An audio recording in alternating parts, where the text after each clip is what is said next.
That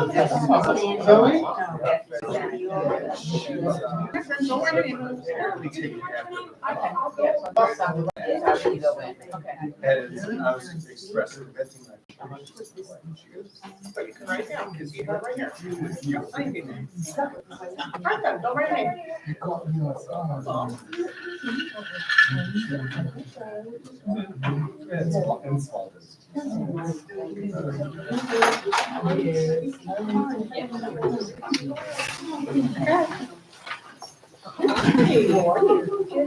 Well, get my message. Yeah.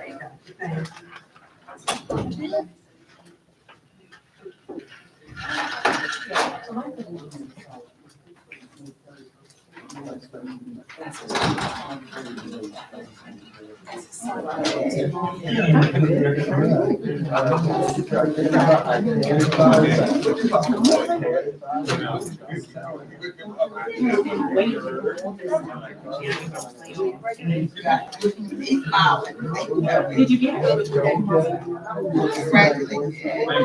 I started Monday.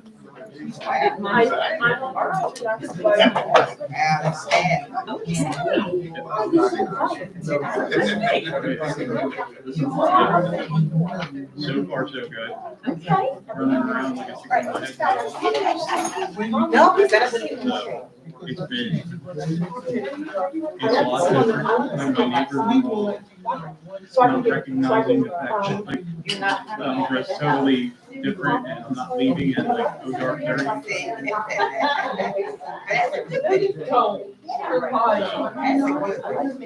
It's everybody, and now I gotta get adjusted to wearing glasses, so. I just got my glasses Monday too. I haven't worn glasses in 46 years. So. No, because my vision started going from like, so now I'm starting to like, I'm starting to adjust to these things.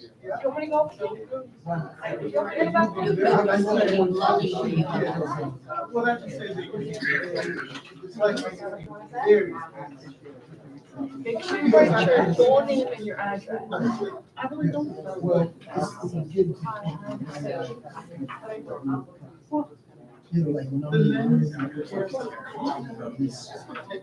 Oh, yeah.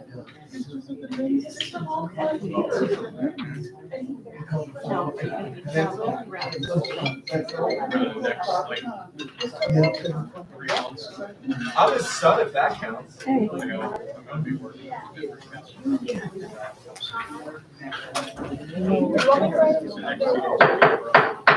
Good evening, everyone. Good evening. Happy Valentine's Day. Oh, look, see everyone smiles. Oh, you mean, that's not. Oh, that's great. Yeah, what about? Welcome to the Winslow Township Board of Education regular meeting. Today is Wednesday, February 14th, 2020. Who is that, Marissa? Public notice of this meeting was given to all board members and associates in the notice dated January 5th, 2024. Adequate and electronic notice of this public meeting has been provided specifying the time, place, and manner in which this meeting is being conducted.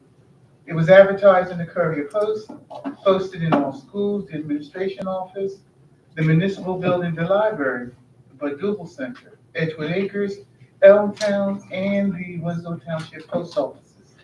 And this is our mission statement. The mission of the Winslow Township School District, a large, diverse, and growing community, is to educate all students to become independent, lifelong learners, critical thinkers, and caring and competent members of their community. The district, in partnership with the community, and in the climate of cooperation and mutual respect, will provide an academic environment which values excellence and diversity, encourages our students to strive for personal excellence, and assist them in acquiring the knowledge, skills, and attitudes necessary to contribute positively to a rapidly changing world. Roll call. Ms. Stratton? Here. Ms. Martin? Present. Ms. Nieves? Present. Ms. Peterson? Present. Mr. Shaw? Present. Ms. Thomas, Ms. Thomas will not join us this evening. She's absent. thank you. Mr. Thomas Here. and Ms. Pitts. Present. We have a quorum. Thank you, Ms. Boyd. Can we now stand for the Pledge of Allegiance? Allegiance to the flag of the United States of America and to the republic for which it stands, one nation, under God, indivisible, with liberty and justice for all. Before we sit down, if we could just take a moment of silence to remember those who were wounded today and that person who was killed today in Kansas City as a result of the parade of the Chiefs parade. So we could just take a moment of silence for that.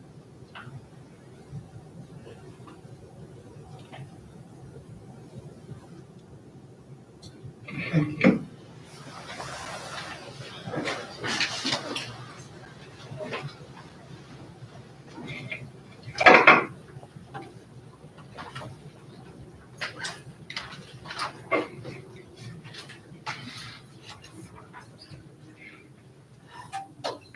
Mr. Schultz? 2023-2024 district goals. One, student achievement.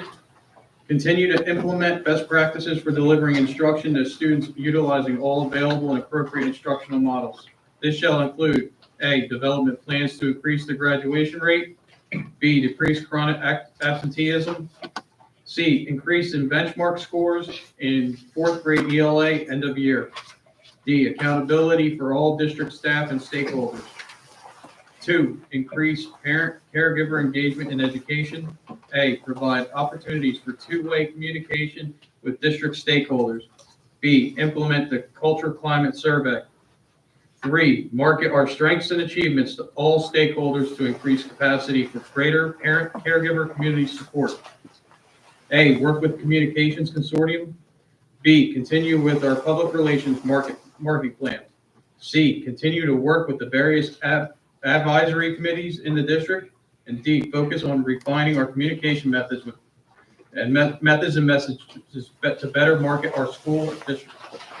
Thank you, Mr. Shaw. Moving now, board members, top of page 2, awards and presentations. Yes, Madam President, we have 2 presentations scheduled for this evening. First of all, we have the installation of our newly appointed board member, Mr. Askew. I'm going to ask Mr. Long if he would do the swearing in for us. It will be an honor, Dr. Cook. Thank you, Mr. Long. Mr. Askew, could you join me up here? Congratulations. You go right up here, get the shot in the camera.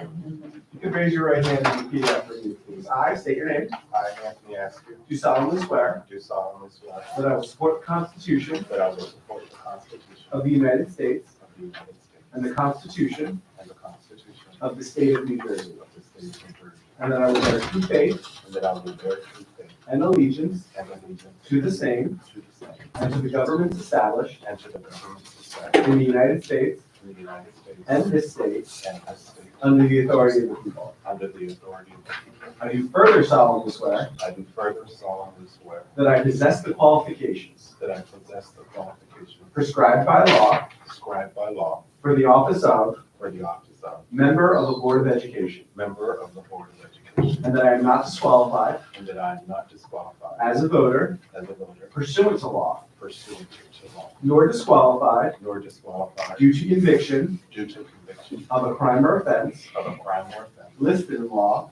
listed in law, and that I will faithfully, and that I will faithfully impartially, and impartially and justly and justly perform all the duties perform all the duties of that office of that office according to the best of my ability. according to the best of my ability. So help me God. So help me God. Congratulations. Thank you.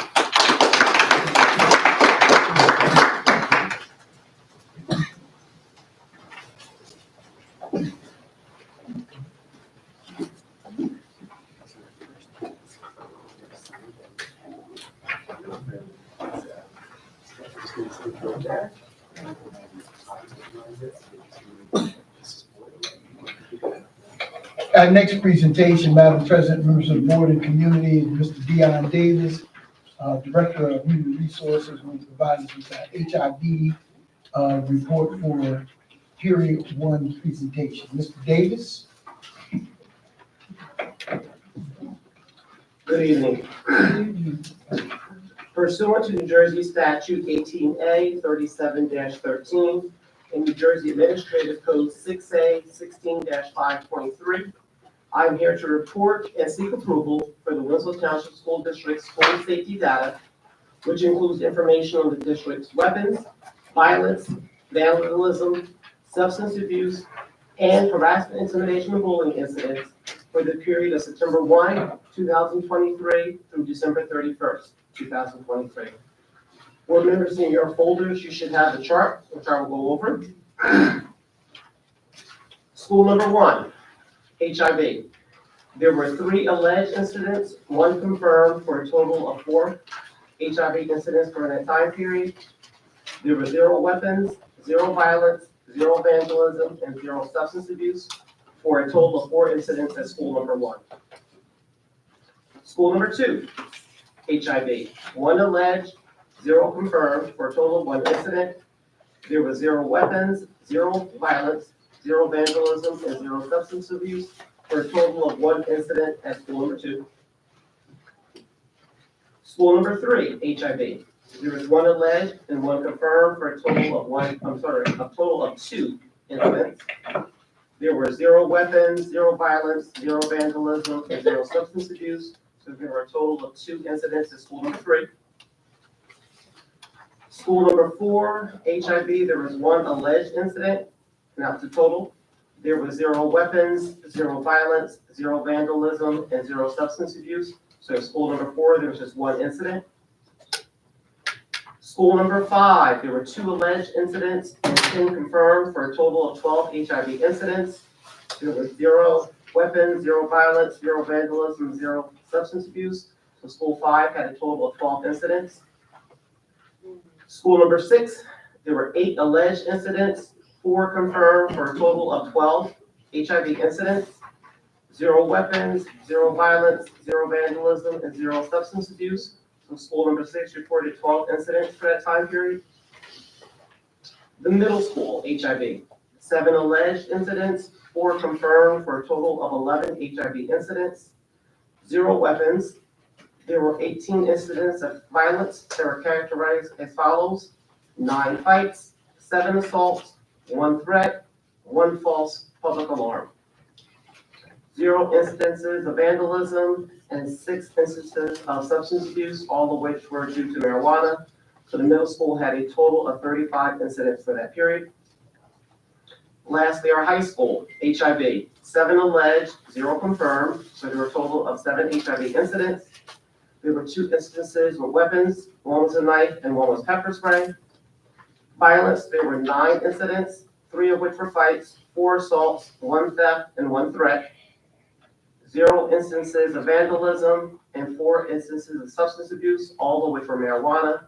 So the high school had a total of 22 incidents for that time period.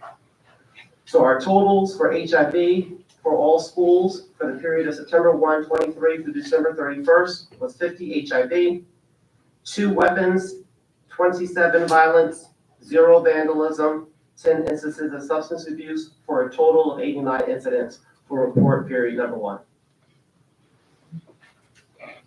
Thank you, Mr. Davis. Board members, would there be any questions that you would have for Mr. Davis as it relates to the report that he just shared with us?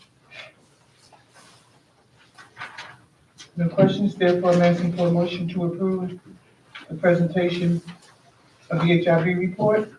I move for approval of the HIV report as stated today, February the 14th. Second. Moved by Ms. Peterson, second by Mr. Shaw. Any further questions or comments? Excuse me, roll call. Mr. Askew, Yes.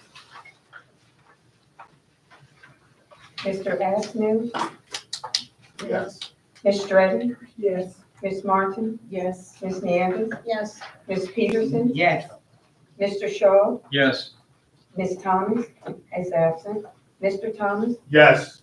and Ms. Pitts. Yes, The motion is carried. thank you, Ms. Ford. Moving down, board members, I'm asking at this time for a motion to approve the following board meetings from our Board of Education correspondence. Sorry about that. Ms. Boyle, any correspondence at this time? Madam President, we do have correspondence Ah. this evening. Okay. We have a letter dated February 12th, 2024, it's addressed to Dr. H. Major Poteet, Superintendent.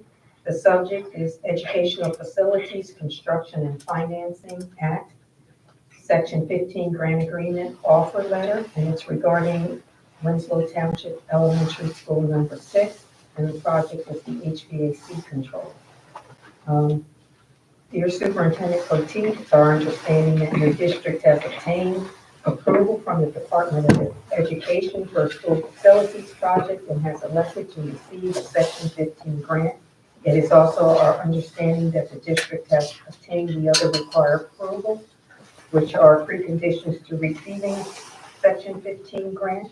In order to receive the grant, the district must obtain or must submit documentation which will enable the New Jersey School Development Authority, or NJSDA, to verify that all necessary approvals have been received. Upon verification, the district shall enter into a contract which shall set forth the terms and conditions of the agreement for the state share. Should you have any questions or require assistance, please contact Mariella Velasquez, and signed sincerely, Gregory Warnoff, Managing Director, Planning and Program and Operations. The part that I want to share with you also is that the total project cost is $6,406,540, and we just received an approval to submit for $2,821,446.62 would be the grant share. So that's a savings for the district. And of course, that's for the HVAC project that holds it. So the completion of that building. And that's So in other words, we're going to have an opportunity to start with the air conditioned school 6 this summer. That's good news. That is good news. And I'm sure all the parents, especially the students at school 6, will be very happy to know that. Any further correspondence, Ms. Boyle? no, Madam President, that concludes the correspondence.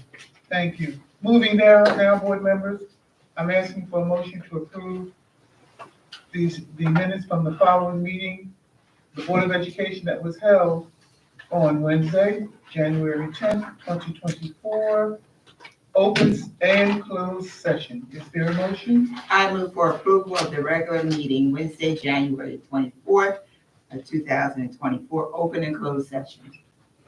Second. Moved by Ms. Peterson, second by Mr. Shaw. Roll call, please. Mr. Askew, Yes. No, excuse me, Mr. Askew. You should abstain. You will abstain. Abstain, okay. Abstain. Askew. Ms. Drayton, Yes. Ms. Martin, Yes. Ms. Nieves, Yes. Ms. Peterson, Yes. Mr. Shaw, Yes. Mr. Thomas, Yes. and Ms. Pitts. Yes. Motion has carried. Thank you, Ms. Paul. Just for clarification, as we, before I ask for a motion to approve the minutes from our meeting on January 24th, the only reason why Mr. Askew had to abstain for this vote and also for the following vote is because he wasn't seated at the time. He was seated tonight, so from this point on, he will lead off our roll call because his last name begins with an A. Okay, board members, at this time, I'm asking for a motion to approve the minutes from the following Board of Education meeting that was held on January 24th, 2024, open and closed session. Move for approval of the regular meeting Wednesday, the 24th, 2024, closed session, open and closed session. Second. Moved and second. Any further questions, comments? Hearing none, roll call, please. Mr. Askew, Abstain. Ms. Drayton, Yes.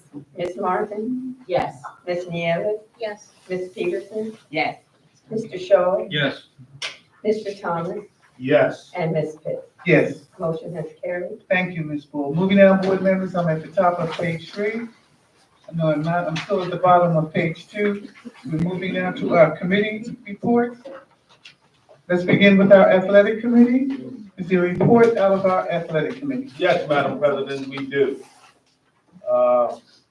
February 2nd, 2024, 2 p.m.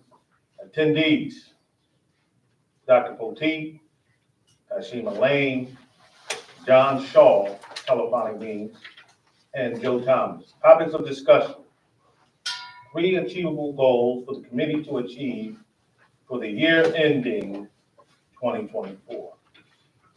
1, continued emphasis on academics and athletes. 2, reinstate the Winslow Edgewood Weed Hall of Fame. And 3, social, emotional, pilot program activities for our younger students. We also talked about the Booster Club. It was determined that the Booster Club is in need of accountability for our athletic events and the support they are giving our students and athletes. We also formed the Wall of Fame Committee, which will have our first meeting on March the 2nd, 2024. There are 9 members on that committee, including yours truly. We talked about corporate sponsorship. Dr. Poteet will arrange a pullout with him, myself, and Mrs. Boyle to get the regulations and the guidelines for corporate sponsorship. All athletic reports concerning real-time records keeping up-to-date accomplishment are due weekly. One of the things we're asking is GPA for all winter sports. Overall GPA for the whole school system. Real-time sports records. The importance of these records and reports is to enhance academic success. Needs from the department that was discussed by Mrs. Lane. School boards, weight room improvements, and athletic table. At this time, I'm asking Mr. John Shaw to give us some real-time reports on our athletic teams. Mr. Shaw? Winslow Athletic Sports Team records. Boys basketball varsity record at the current time of this report. Boys basketball varsity 8-16. Girls varsity basketball 3-15. The wrestling team 4-21. Football college signing day was February 7th, 2024. Jalen Hornsby signed with Syracuse. Cam Brown signed with Wagner University. Jazir Slocum signed with Eastern University. And Samad Anderson signed with Susquehanna University. Thank you, Mr. Shaw. And that concludes our athletic report. Thank you, Mr. Thomas. Board members, before I have my questions, would there be any questions from the board members, questions, comments as it relates to the athletic report? Okay, Mr. Thomas, I just have a few comments, questions with regards to the athletic report. With regards to the goals for the committee, are you saying that the committee is going to reinstitute the Winslow Edgewood Weed Wall of Fame? Yes, yes. Or are you asking that the board approved something like that? Well, I'm under the impression that they can reinstate what was already there because it was stated before, and it's just a reinstatement and not a initial statement. The athletic or the Wall of Fame committee has already been in place for quite some time. We've already had inductees over the years. However, for the past couple of years, they pretty much have been non-existent. Gotcha. Have been non-existent because of the changeover of athletic directors and some of the members are no longer there. So what we'd asked Mrs. Lane to do is to get some additional members to reinforce the committee as a whole. And now we have a full committee, and now we're ready to reinstate that process. It's not something new, it's just a matter of reinstating what was already done. So we're ready to go. Now we have a full committee, and we would like to have an induction this year. It's been a couple of years since we've had an induction. Okay, all right. Thank you, Dr. Potteet. Number 3, under your goals, for the athletic committee, social emotional pilot program, activities within school 6. Well, it's actually within the school district, whatever we can come, we've been talking about different activities that will encourage our younger kids to be more of a team and orientated, help with their team skills and their motivation skills. We're in discussion to see what that could look like and how that could benefit our younger students. So who's in discussion on that? Is that include principal? Yes, I've been talking to Dr. Potteet. I am a representative of School 6. I had a conversation with them both, and we're trying to figure out how something like that could work within our district. Would you like some clarification? Yes, clarification, Dr. Potteet? Sure. Mr. Thomas, Mr. Jackson, and I have been talking about how can we incorporate some possibly intramural activities or intramural sports at school number 6. So we were talking about soccer, possibly basketball, so that the young people can have an interscholastic within the school itself. School 6 was identified as the pilot school, and then of course possibly school number 5. But at this point, we're just trying to brainstorm as to how many people we can get involved, how many coaches we'll need, how many students can get involved, how can we purchase maybe a jersey of some sort. And again, it's just a way of getting the young people to become more interactive, and in the process, deal with some of the other issues we may have as far as academics and young people as far as interpersonal relationship skills and any other socio-emotional issues that they may have. Hopefully we'll be able to do it through some team activities. And that's basically where we are at this point. We're just in the discussion stages, and Mr. Thomas has brought to our attention this possibility, once we get our meeting up and running through Mrs. Boyle, that we may get some corporate sponsored dollars to help with this project. So right now, it's just a matter of looking at the upper elementary schools and find out what kinds of things we can do to increase student participation. Okay, all right. Thank you for that clarification, Dr. Potteet. Mr. Thomas, the real-time record keeping and up-to-date accomplishments from the athletic director, Ms. Lane, that's something that she's going to submit weekly to who? To the board? She'll be submitted to Dr. Potteet. Dr. Potteet will be submitting it to me. Thank you. Looking now at the needs for athletic department, scoreboards. Are you asking, or should we purchase more scoreboards? It was just a needs assessment of what she brought to the table, and once again, I'm just bringing it, she brought it to Dr. Potteet in the Okay. meeting, so I'm just reciting what's there. Okay, I think clarification is needed. clarification. The school boards at the high school and middle school have been there for quite some time. I think they have extended their useful life, and at this point, they are, they're breaking down. We have one that's inoperable at the middle school now. We have one that's inoperable at the high school. They've been there long before I came, so at this point, they're breaking down. And we're not going to continue to put money into something that old. Our recommendation at this point, through the budget process, which we've already had, is to look at first purchasing those scoreboards through our own budget. Now, if the corporate dollars do come into play, that will be able to assist us or subsidize some of those things. But if not, because the need is so great, we have already started that process with Mrs. Bull to possibly replace all of the scoreboards and the scores table at the high school. Thank you, Dr. Potteet. Mr. Thomas? You're sharing a very different light on I am. Thank you, Mr. Thomas. Mr. Thomas is cracking the whip, but Yes, he is. I just want you to Yes, know. he is. So I can see. All right. Moving now, so that concludes our athletic committee report. Would there be a report out of our education committee? No report. The committee will meet next Tuesday at 4. Our regular meetings will be the third Tuesday of each month at 4 p.m. Thank you, Ms. Peterson. Would there be a report out of our operations committee? None at this time, Madam President, but we will have an operation meeting on the 27th at 5:30. Thank you, Mr. Edna. Would there be a report out of our marketing committee? Yes. Apologize, I have to pull the notes from my phone. The marketing committee met on 1/31 at 6 p.m.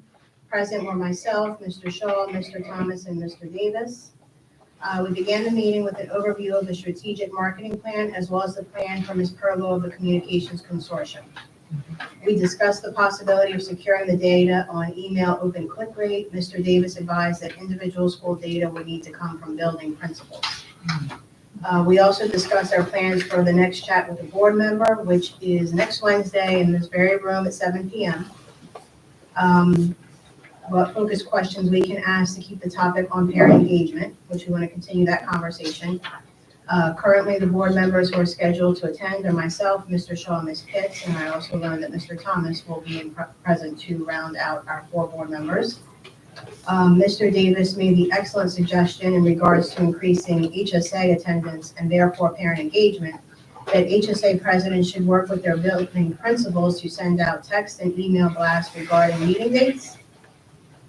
We discussed the grant writer position that is currently vacant but most likely would not be filled, but that the district has been applying for grants on their own internally with success.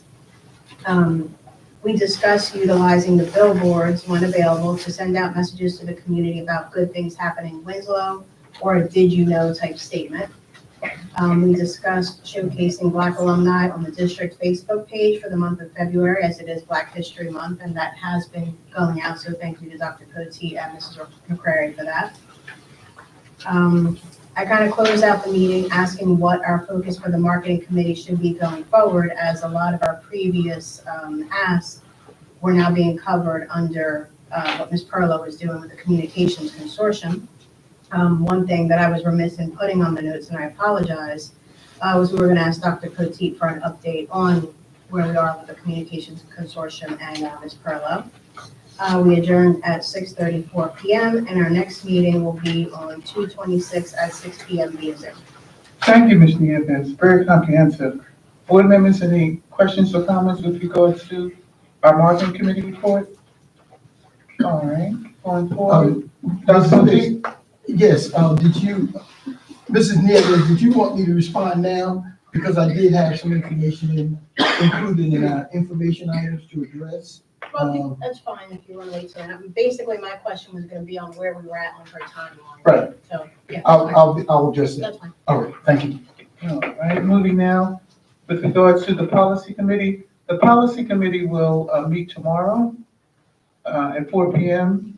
in person here in the building. We really will only have one item to review and hopefully come to a conclusion so that we can present a recommendation to the full board. And that one item will be centered around the cell phone policy. Now, going forward, our policy committee meetings will be held the 4th Thursday of every month at 4 p.m. and they will be virtual. Moving now forward, would there be a report out of the Citizens Advisory Committee? No report at this time. The next meeting is scheduled for Thursday, March 7th at 7 p.m. in the administration building. Thank you, Ms. Martin. Moving now, board members, I'm at the top of page 3, and I'm asking for a motion to approve the superintendent's report as it begins at the top of page 3, and it continues through to the bottom of page 6. Is there a motion? I move for approval of the superintendent's report, items A and B, down on page 3 through 6. Second? Moved by Ms. Peterson, second by Mr. Shaw. Any further comments or questions? Hearing none, roll call, please. Mr. Askew, Abstain. Ms. Dredden, Yes. Ms. Martin, Yes. Ms. Nieves, Yes. Ms. Peterson, Yes. Mr. Shaw, Yes. Mr. Thomas, Yes. and Ms. Pitts. Yes. Motion has carried. Thank you, Ms. Ford. Moving now, board members, I'm at the top of page 7, looking at the Business Administrative Board Secretary's report. However, before I call for a motion on that, I'm looking at page 9, Ms. Boyle, with regards to the New Jersey Women's Leadership Conference. Could I be added to that? I thought I registered. I'm not sure, but I will be registering for that. New Jersey School Leadership Conference. Yes, to be held on April 19th. Okay.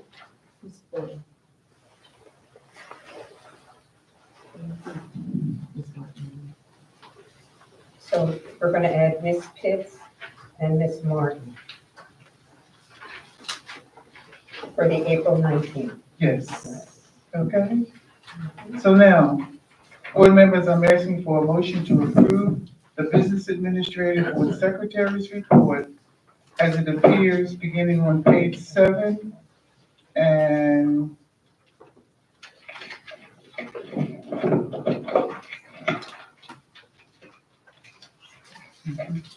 going through to the bottom of page 12 with the 2 added names. I move for approval of the Business Administrative Board Secretary Report, item A and B, page 7 through 12. Is there a second? Second. Moved by Ms. Peterson, second by Ms. Shaw. Mr. Shaw, any further comments or questions? Hearing none, roll call, please. Mr. Askew, Abstain. Ms. Dredden, Yes. Ms. Martin, Yes.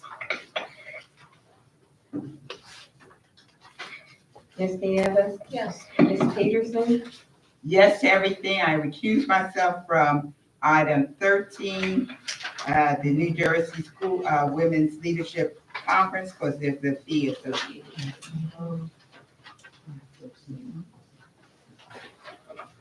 you're going to recuse. I'm sorry. Okay, Ms. Martin. Okay, Mr. Shaw, Yes. Mr. Thomas, Yes. and Ms. Pitts.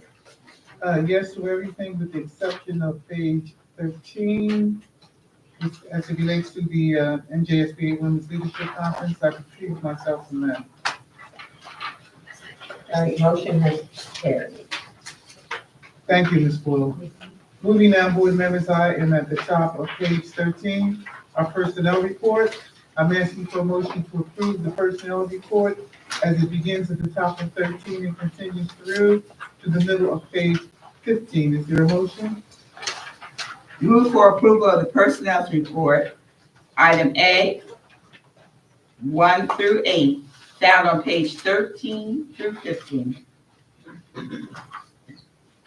Second. Moved by Ms. Peterson, second by Mr. Shaw. Any further comments or questions? Hearing none, roll call, please. Mr. Askew, Abstain. Ms. Dredden, Yes. Ms. Martin, Yes. Ms. Nieves, Yes. Ms. Peterson, Yes. Mr. Shaw, Yes. Mr. Thomas, Yes. and Ms. Pitts. Yes. Motion has carried. Thank you, Ms. Boyle. Moving now, board members, to our addendum. It's always nice, pretty pink sheet that we have, and it's appropriate. Today is Valentine's Day. And with the understanding that certainly we have had an opportunity to take a look at this, so therefore, board members, I'm asking for a motion to approve item number 1, the superintendent's report as it appears on our addendum. It begins on page 1 and ends on page 1. Move for approval of the Superintendent's Report, item A, 1 through 3, found on page 1. Second. Moved by Ms. Peterson, second by Mr. Shaw. Any further comments or questions? Hearing none, roll call, please.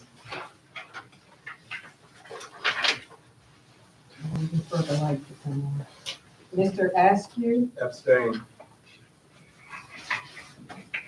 Ms. Dredden, Yes. Ms. Martin, Yes. Ms. Nieves, Yes. Ms. Peterson, Yes. Mr. Shaw, Yes. Mr. Thomas, Yes. and Ms. Pitts. Yes. Motion is carried. Thank you, Ms. Fluor. Moving now, board members, still on our agenda. I'm asking for a motion to approve the Business Administrative Board Secretary's report as it appears on the agenda, beginning in page 2, continuing through to the bottom of page 3. Is there a motion? Move for approval of the Business Administrative Board Secretary's report, item A, 1 through 5, down on page 2 and 3. Second. Moved by Ms. Peterson, second by Mr. Shaw. Would there be any further comments or questions? Hearing none, roll call, please. Mr. Askew, Abstain. Ms. Stratton. Yes to everything except, for the Women's Leadership Conference, I recuse myself. Thank you. Ms. Martin? Yes.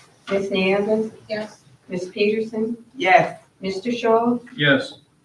Mr. Thomas? Yes. And Ms. Pitts? Yes.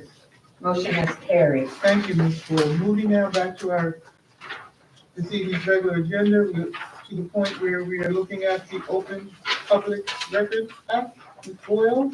Madam President, between this time period, we did not respond to any open public records requests. Thank you, Ms. Boyle. Moving now, informational items. Dr. Potteet? Yes, Madam President, members of the board and community, I have several information items this evening.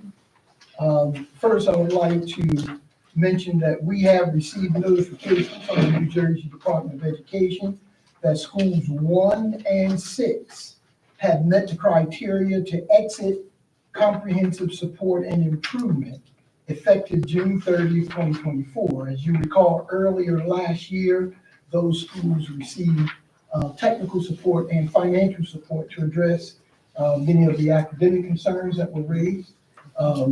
They have met that criteria that was required by the New Jersey Department of Education, so therefore they will no longer be in status as of June 30th. However, we also heard from, were informed by the Department of Education that Winslow Township High School has been identified as a school in need of comprehensive support and improvement for the 24-25 school year, which will start September of this year into next year. This, of course, was as a result of low performance on the state assessment, which is no surprise to us after the numerous public presentations that I made, so it was an expectation. The high school will receive $125,000 to support the implementation of evidence-based interventions. A team of individuals from the New Jersey Department of Education will be assigned to the high school to provide that technical support, and we will be working with them throughout the course of the year. Also, the New Jersey Department of Education has informed us that the district's improvement plan was approved for instructional programs. As you can recall, again, during the QSAC review, the only area where we did not receive 80% was instruction and programs. We're at 79%. That is the only area at this point which we had to submit an improvement plan. That plan has been accepted and approved by the New Jersey Department of Education. The Climate and Culture Survey, you had asked that I provide you with a copy of that. If you would look in your brown folders, you will find a copy of that survey. And I would ask that you please turn to that survey at this point and let me just peruse through it to give you an overview. There is one response from each school. I do not intend to go through each one of them, so we'll do one elementary, we'll do the middle school, and we'll also do the high school. Does everyone have their culture and climate survey? The culture and climate survey is targeted areas of concern by the building principal and the leadership teams. After the surveys were conducted, the principals had an opportunity for the leadership teams to take a look at those surveys and then identify the areas that they would like to address in the school for the upcoming school year, 2024-25, and also when they develop their building plans. If you open your survey, you'll see that I explained the various categories, the dashboard categories. This information was provided to the school board during the course of the year prior to the implementation of the survey. If you would turn to page 3, and if you follow along, I pretty much have broken it down into the number of students that participated and the number of students that were eligible to participate. So if you go to page 3, we're looking at school number 1. At school number 1, as well as schools 1 through 4, the only students who were eligible to participate were the 3rd graders. So at school number 1, 15 of the 81 students who were eligible to participate, only 15 students participated in the survey. Number 1, and we talked about keep in mind the categories. Student survey question 4C under student relationships.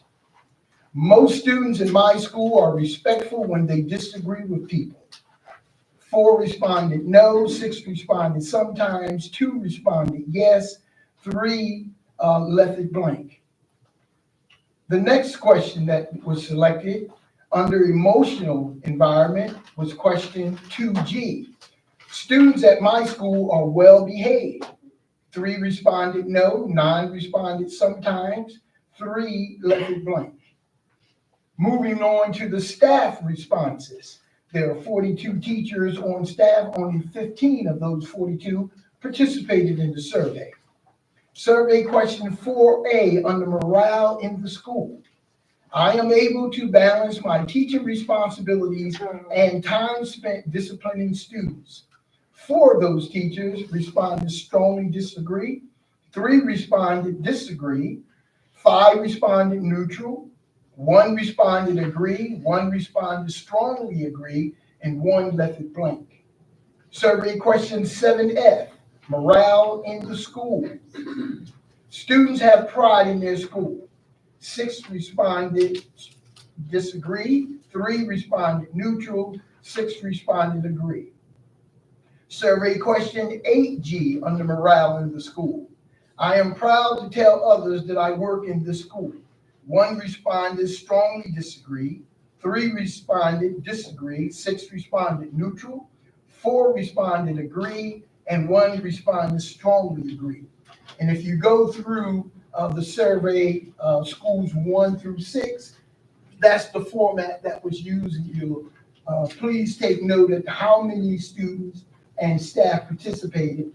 Also, take a look at how many were eligible to participate, and that'll give you a better idea. So why don't we move to the middle school on page 14.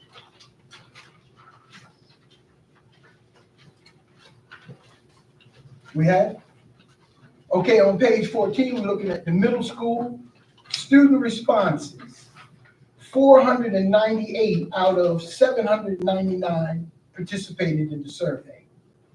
Survey question 6H under student relationships. Harassment, intimidation, and bullying by other students are not a problem at my school. 244 replied strongly disagree. 111 replied disagree. 89 replied neutral. 30 replied agree. 18 replied strongly disagree. And 6 left it blank. Survey question 3A under emotional environment. Most students at this school stop and think before doing anything when they get angry. 307 replied strongly disagree. 117 replied disagree.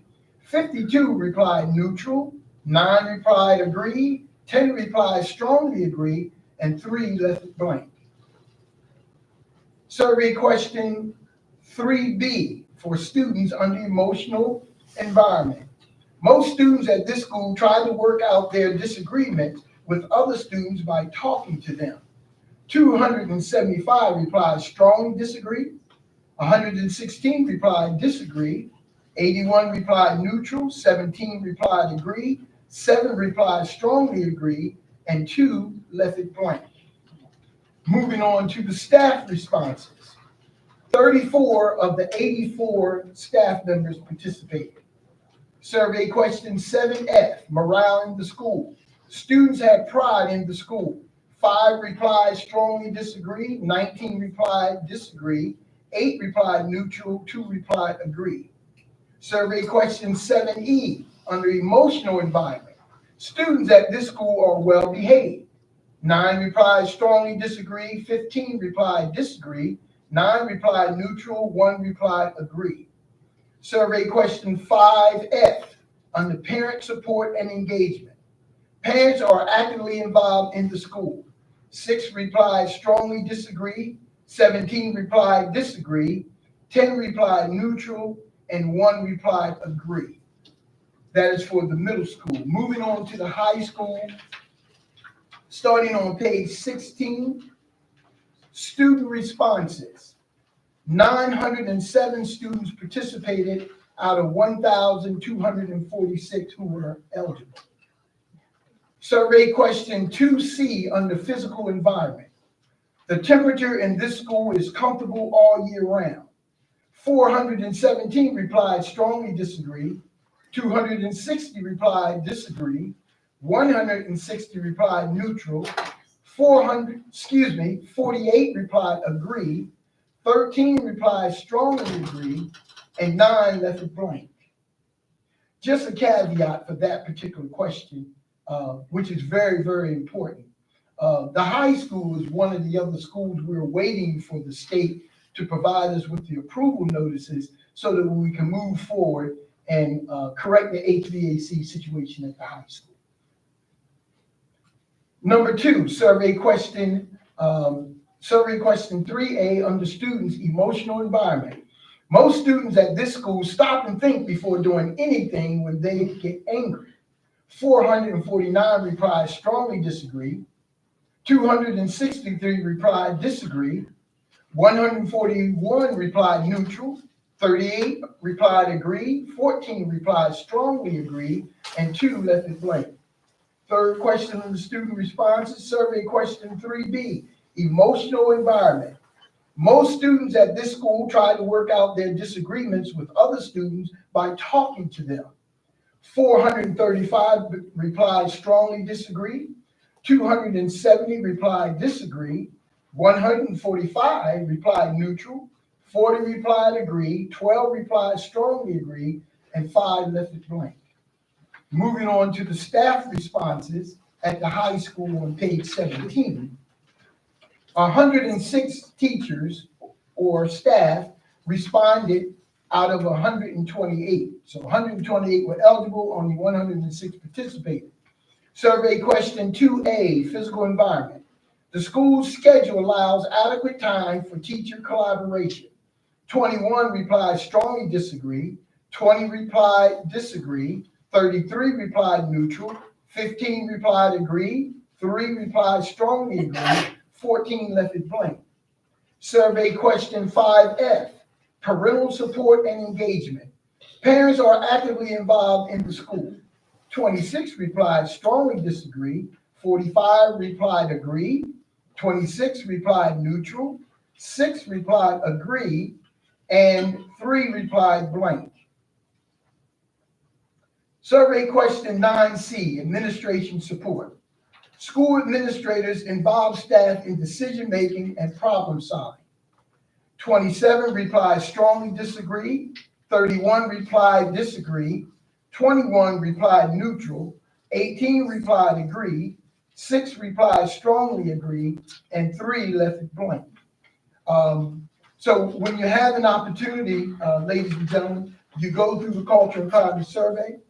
We found that the responses from the student and staff will help the building principals and the leadership teams to develop strategies to address the issues that they found of most importance. Are there any questions at this time from the board in reference to the climate and culture survey? Yes, Dr. Boutique. Yes, ma'am. When you look at, and I was tallying some of the scores, when you look at that, is there more probing that's going to be done to find out, for instance, parents were actively involved in the school. Is that just from the standpoint of the classroom teacher, or is it a combination of all overall. the things? Yes, overall. So if I was to look at does it subdivide out to honors programs or the STEAM programs? Right, that was not, it wasn't broken down. And at this point, Mrs. Peterson, that would not be a concern.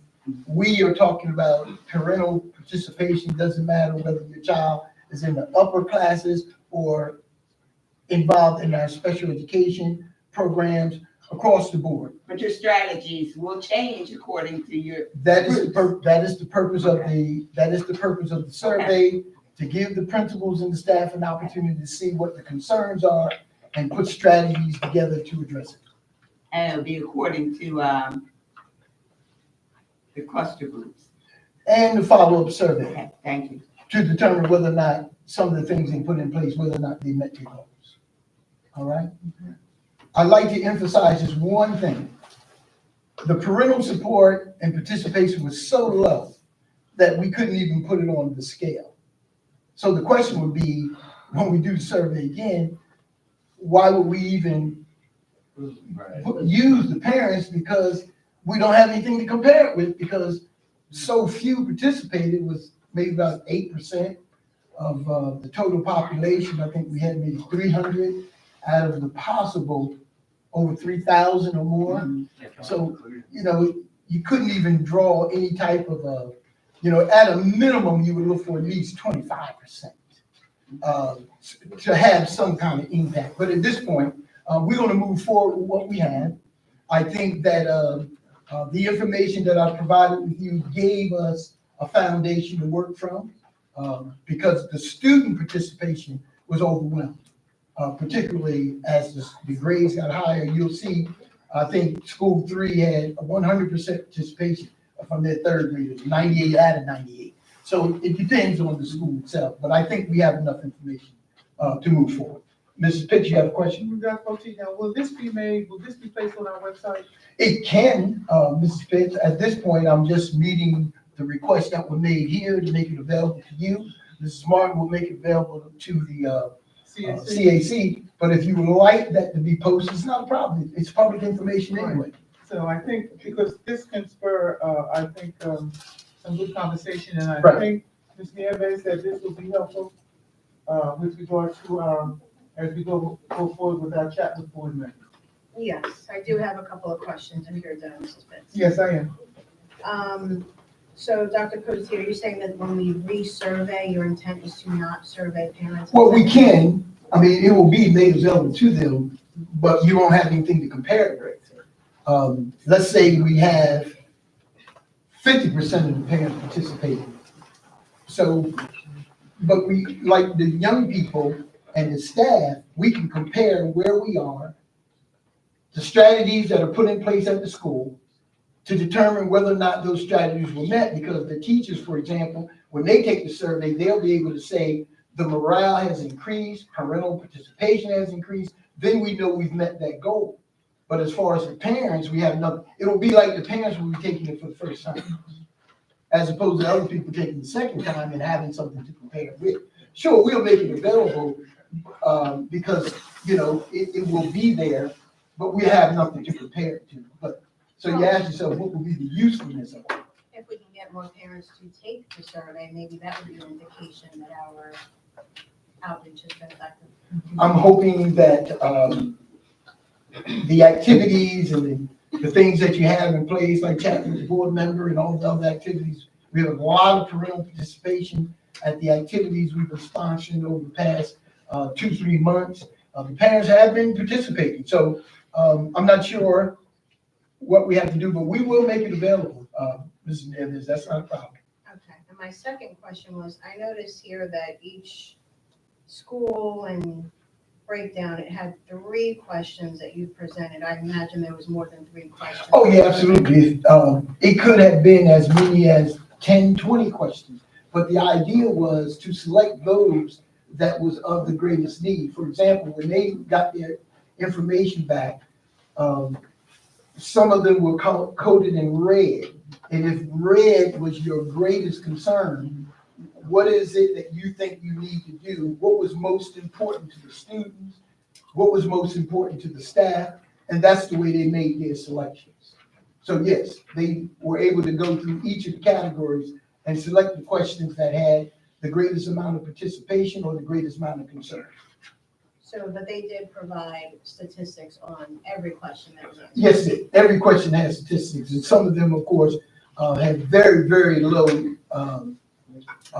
responses, to the point where if they got really good responses, then that wasn't a problem. Okay, if most of the people said, yes, we agree to this, then you know that that's not something we need to address. What they're addressing are those issues of the greatest concern. But is it possible that we would have access to the entire survey results? And even I understand that the parent participation was low, but I want to see the responses on that as well. I will talk to the dashboard people and see if we can create, it's quite a thick document. That's quite a bit of information, but let me see if we can create that for you. That's not a problem. Okay. That was all I had. Board members, Anyone else? anyone else? Thank you, Dr. Poteet. All right. Oh, yeah, oh, yeah.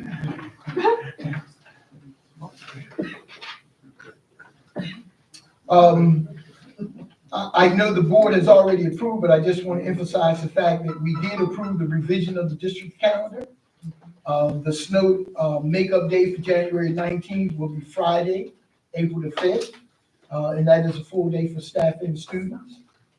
Mrs. Nieves had asked a question in reference to our public relations officer, Mrs. Lori Perlow.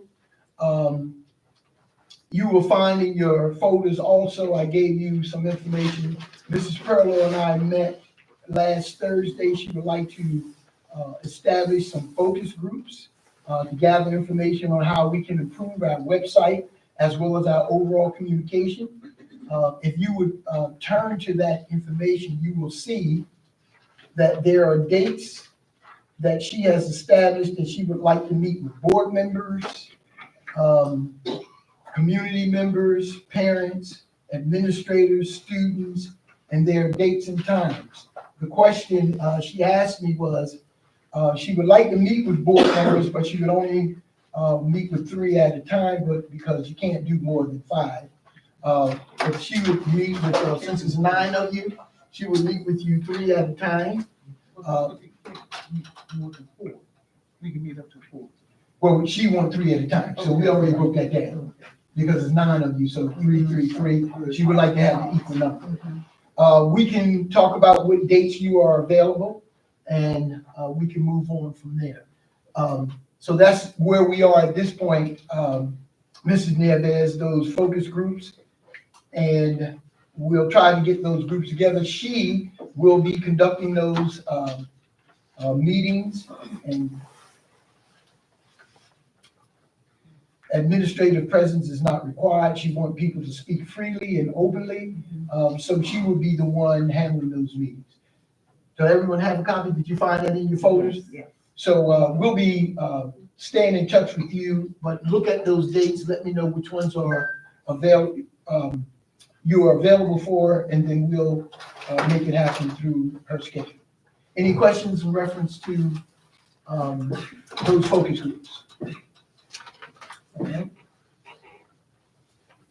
Our next school board meeting is February the 28th, 2024.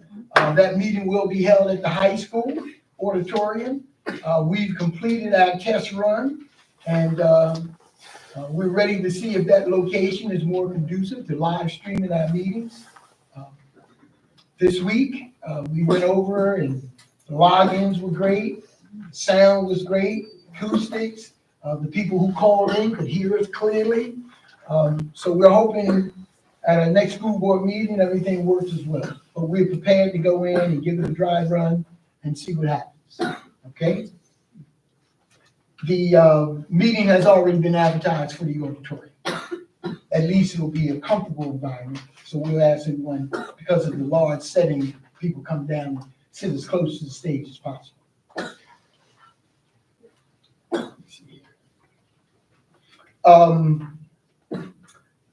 You also have in your packets, ladies and gentlemen, board members, the 23-24 district goals, the second quarter update. As we did at the last update, I gave them to you the meeting before to give you a chance to go through them. All the additions are in red. So you'll see all the changes in the update is in red. It is not my intent to go over the entire update every time we do it, but I would like to address some of the new items so that you don't have to continue to read everything over again. Just those items written in red will be the updates that I will be concentrating on at our next school board meeting in executive session. All right, any questions in reference to that? My last item, of course, board members, in one of our executive sessions, there were some questions that were asked that I would like to follow up on. So tonight, I just want to give you an overview of some of the issues and concerns that were addressed in our last executive session. So I'll do that at that time. That concludes my information items for this evening. Are there any other questions? Thank you, Madam President. Thank you, Dr. Boutique. Moving now, board members, to new business, and I believe Mr. Thomas, just want to share something with the board before you share yours. Yeah, that's okay. On February 8th, the board members were familiar with the county school board association meetings. As you know, Camden County School Board Association is partnered with the Gloucester County School Board Association, and as you know, they do have meetings. The most recent meeting was held on February 8th, and some really good information came out of that. One specifically, because they had a special presentation by Mr. Vince DeLucia, who is the New Jersey School Board firearms specialist, and he gave a great presentation with very good, very good suggestions. And I'm wondering if indeed at any point, Dr. Boutique, that perhaps we could, board, that we could set up a situation where he may come in to one of our board meetings and give us a presentation, because it was eye-opening for those of us who were, and I hope you agree, those of us who are tuned into that. So I think it would be worthwhile to have Mr. DeLucia come in and speak to us about firearm safety. In addition to that, at that particular meeting, there was a legislative update and information that was given out, Dr. Poteet, that I thought was very interesting. And this bill has already been signed. It seems that beginning with the graduating class of 2025, 2026, and 2027, all students will be required to fill out the FAFSA, F-A-F-S-A application, whether you're going to college or not. We have that information. Right, and I just wanted to share it with the rest of the board. Right. We have So the question that I asked, again, was certainly, no doubt there will be students who aren't going forward to college, who are going in the career path. Now, at that time, we were told that if that's the case, that either the parent or a counselor can write, they can be given a waiver. Right. Of that. Right. Okay, so I just wanted to share that with the board. Also, board members, just be reminded that the superintendent evaluation, NJSBA has it, it's open, and we can go in and begin that, because again, we have to have that done by June. And we were also reminded, Ms. Boyle, to check to make sure that our district census was current and up to date. So those who attended that particular meeting, did I leave out anything? Anything you want to add to that? No? Mrs. Pitts, the presentation on firearms, would you give me dates of the individual's availability so we can set that? I absolutely will, And also under new business, I just want to remind us that I have been in contact with our field representative. As you know, of course, this is the beginning of the year, and at least once a year, we do have to have our ethics training. And Terry Lewis, who is our field rep, has informed me that she is available to come in and do our ethics training at our second meeting in March, which is March 27th. So mark your calendar, okay? And so we have that in place. All right, now that's, I had one more. okay, Dr. Poteet, what would that be? The leadership team has been working with Ms. Thomas, Ms. Kelly Thomas, our school board member, on a youth summit. We had anticipated that she would be here this evening, but in her absence, I'm going to ask Dr. Carcamo to give the board and the community an overview of what we've done and where we are at this point. It is a new business item, but we are working quickly because of the timeline that we have established with Mrs. Kelly for the Teen Summit, which will be held at the middle school on April the 20th. So Dr. Carpenter, would you give us some of the details? Yeah, this is the second virtual meeting that we had, led by Ms. Thomas, to establish the planning committee for the Teen Summit. As Dr. Poteet said, it will take place on April 20th. The event will be held at the middle school cafeteria, the main event, and there will be breakout sessions held for parents in the library. So right now, the time is tentatively scheduled for 10 to 3 o'clock. So as part of that planning process, we began by trying to figure out how we were going to get students interested and how we would get the information out. So we developed an information flyer, and Dr. Poteet agreed after he was volunteered. He then agreed that he would serve as the information carrier and the hype committee for the Teen Summit. So today, Dr. Poteet went to the middle school with this flyer and made it available to all of the students. We met with 7th and 8th graders during the lunch period, so they are now aware. And for those who are interested in serving as part of the panelists, they will submit their name and information to the school. And then from there, we will form a committee of panelists for the Teen Summit.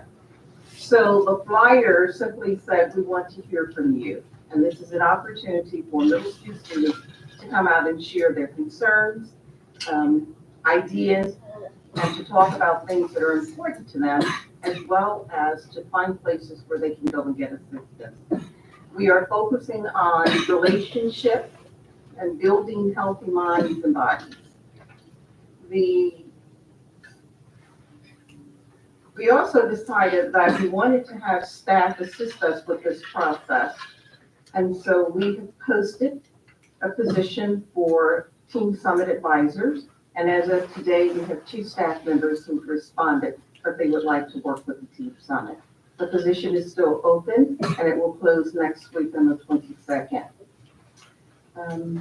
The TV production students have agreed that they will assist with the photography during this process. And we also decided that our students love giveaways. And so we found a way that we could provide some wonderful giveaways to the students. So I won't tell you what they are. I'm just going to say that you may want to spread the word that 7th and 8th graders should come out, because we have some really nice giveaways for that. And it's going to be a fun day. So we are looking to provide lunch, breakfast, and a bag lunch. And we've already secured the services of Sodexo, if we are able to do that, and of course, for providing those services. And lastly, we will also provided a list of mental health resource providers that students and parents in the community will have available to them.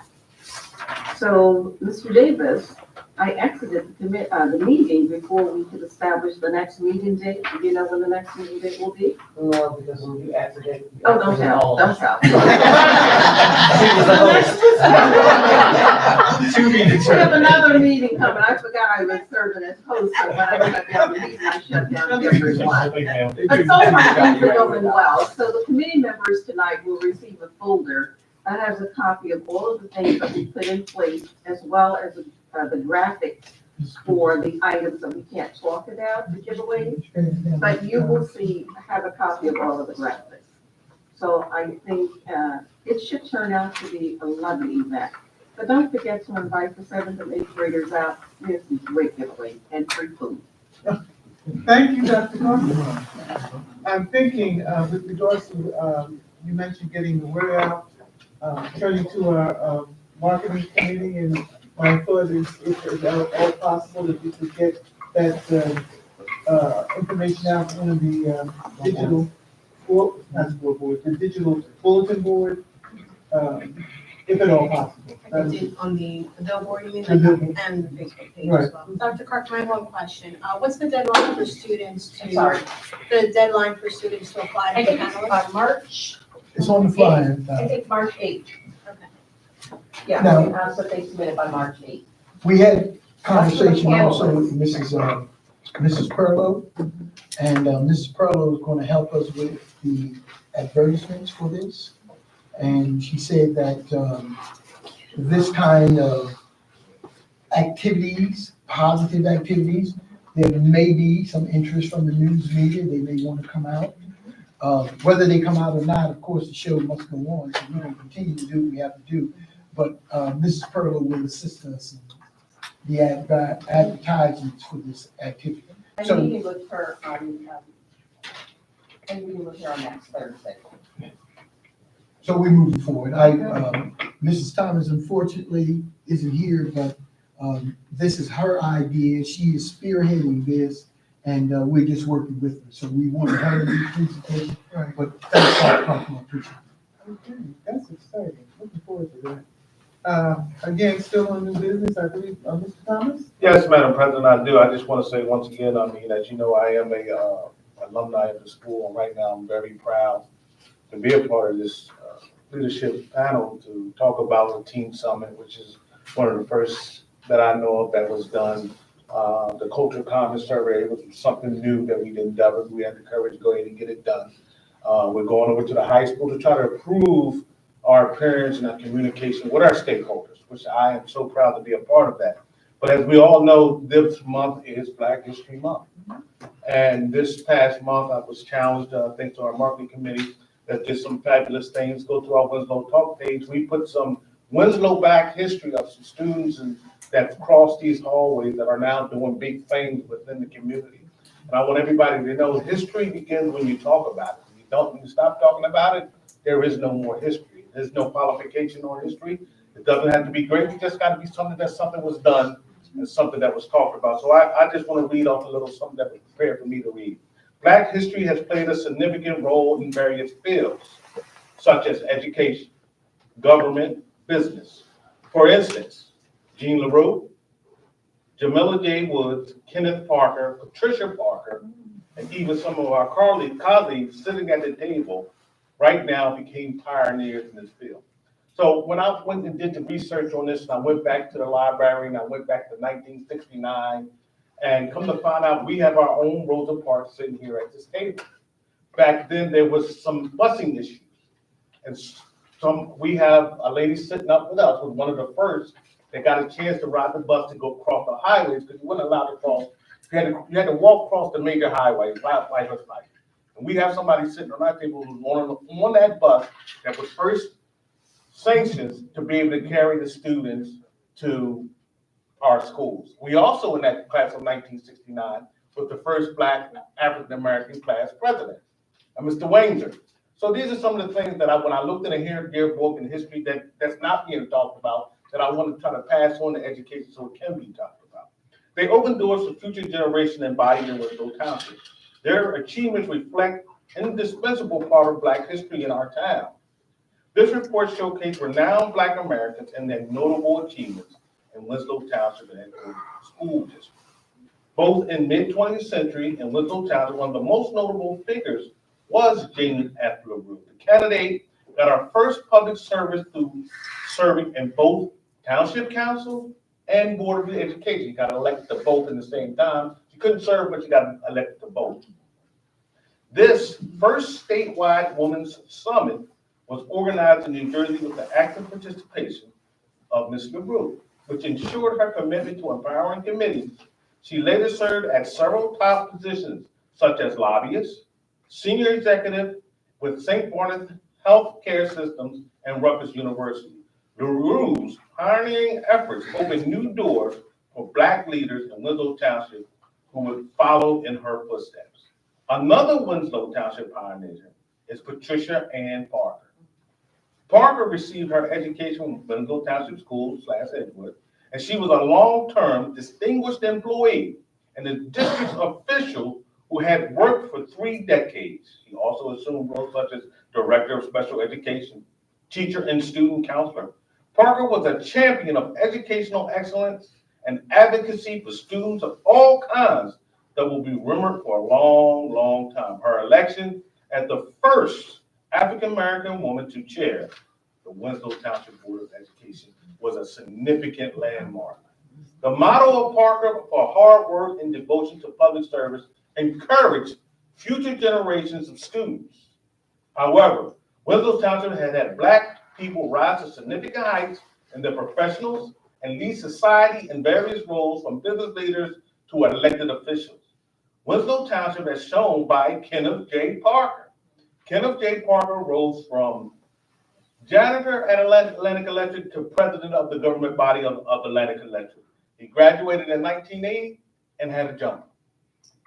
Jamila Woods shaped leaders from various fields of business as much as field and other.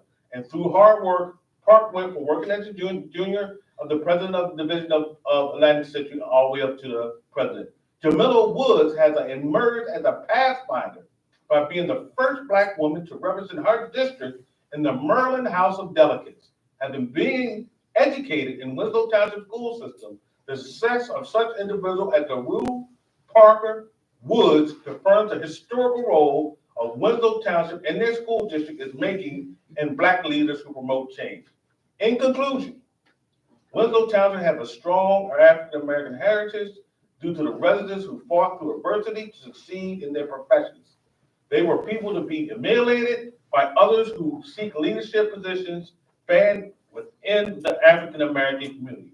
For helping to mold Winslow Township into an ethical, diverse, and progressive community it is today, these names mentioned hereon should continue to be loved. Their legacies will continue to live in Black history for years to come. And that ends my presentation. Madam President, I just want to add one more because I'm proud to say Tremaine Lee, who is a Pulitzer and Emmy award-winning journalist, will be at Rowan University on February the 27th. He is the keynote speaker for the Rosa Parks. What is unique about this young man, you have to look him up. He played football here, but also he has a scholarship that's endowed at Rowan for a first-generation student who either one or both parents may be incarcerated. That's really credit to him. And he's, I would say, under 40. And we do have funding for any few students from Winslow who would like to meet him. He's fabulous. Excellent, excellent. This is all good news. This is all the kind of information that helps a community grow and that even answers some of the questions that were put forth in this survey. You know, how do you feel about your district? This is great. This is good news. Any other new business? Yes, Mrs. Pitts. In the spirit of some of the county meetings, I attended several of our northern neighbors' county meetings. You touched on one of the governor's actions that I was going to mention. There were a couple more interesting ones in there. There was a pathway for paraprofessionals to become teacher certified. There's a vet teach pilot program that was also signed in, and an alternative teaching certificate route that would be approved by the NJDOE. There was a temporary expansion of the free lunch to up to 225% of the poverty rate. What I also thought was interesting was starting the next 24-25 school year, they're going to have excused absences for civic events. So they haven't fleshed out what those excuses would be, but I thought that was interesting too, to get our students involved in hopefully civic events. So I took some notes on the meetings that I attended. I'll try to be brief, I apologize. Hudson County was a presentation by Shanta Jackson and the communications officer there. A couple of interesting things briefly that she noted would be some ideal social media campaigns. One would be school spirit, student achievement, day in the life of, whether it be staff, administrators, or so on, a behind the scenes look at day-to-day operations, mascot shenanigans. I wasn't sure if we have a mascot, but we do. Okay, so mascot shenanigans, we see the Philly fanatic, things of that nature. And of course, publicizing upcoming events. Bergen County meeting, which funnily enough, also Vincent DeLucia was the presenter there, but for a different topic, was building trust with the community. A couple of things that he mentioned in building trust with the community. He stated that leadership can build walls or it can build bridges. So he suggested humility, honesty, credibility, collegial, consistent, respectful, transparent, collaborative, non-judgmental, and effective listener being inclusive. Words and actions must match, so we would have transparency, every citizen's voice is representative, and respectful opportunities for those who both support and have concerns about the district. Some factors to build trust was transparency, reaching out to marginalized citizens, responding to citizens' needs, efficiency, and accountability. Essex County was on parent engagement, though that one was really interesting because that seems to be what we struggle most with here. They actually had a presentation by, I believe it was like the National PTA Association. So some of the notes from that was, how can school boards work with families? Now, this was a presentation that I sent out to the board after I attended, so it had the whole presentation in PowerPoints. So how can school boards work with families? Communication, if used effectively, it builds trust and support. Partnership provides an ability to leverage resources. Through referendums, while PTA and other parent groups are nonpartisan organizations, it can be political. Finance budgets of local units fluctuate, but virtually all money raised stays within the school building. Working together with families, offer to attend parent meetings, which has come up consistently in our chat meetings, having board members attend HSA meetings. Listen to concerns, answer questions, and provide feedback. Share information with fellow board members, and include the parent-family voice on committees. What can we do for families? And I know some of this we did try to cover in our summer chat with the board members, was explaining governance and policy work, simplify how to communicate concerns, engage them early to help with any efforts, and how to support them in becoming board members themselves if they so choose. And that was a lot of that. So their updated family school partnership standards, they had 6 of them. 1, welcome all families. 2, communicate effectively. 3, support student success. 4, speak up for every child. 5, share power. And 6 was collaborate with the community. So that's what I took away from those 3 meetings that I was able to attend. Well, thank you, Ms. Davis, and is really a good reason why we as board members should not only stay within our own little cocoon, our own county, because we have 21 counties, and so we indeed do have 21 county school board associations. Although again, Camden County is partnered with Gloucester County, and the good news about being able to reach out and participate and find out information about what other counties are doing is because now they're all virtual. There are some of us on the board who remember that even though those meetings took place, the virtual aspect was not there, but now, so board members, I would encourage all of us, to the extent that we can, make sure that we tap into other counties' school board association meetings, because all of that we can gather and we can bring it back and find out if those kinds of activities and procedures and plans, whether or not they can benefit our district. So, any further comments with regards to new business? Is anyone else? No? Hearing them? No? Okay, so therefore, Mr. Long? Yes. Public comment? Mm-hmm. See if it's the The Winslow Township Board of Education highly values the input of citizens in making important decisions that affect the children of our community. We also believe in the rights of citizens to observe board meetings, to ensure that all of our citizens have the opportunity to attend school board meetings and offer comment, and to ensure that the board can conduct the important business of the district. We ask that speakers follow the guidelines for making public comments. The board president or board secretary will recognize those individuals in the audience who wish to make comment. Please respect the following procedures. All members of the public attending school board meetings must treat each other and the board with respect. State your full name and address. Please limit your comments to 4 minutes. Submit your questions to the Board of Education with your name, address, and telephone number where you can be contacted. Your questions will be answered within a reasonable time. Individuals offering citizen comment are not permitted to make personal attacks on any district employee, board member, other testifier, or member of the public. Thank you, Mr. Long. Board members, at this time, I'm asking for a motion to approve our moving into public comment. I move for approval to move into public comment. Grant.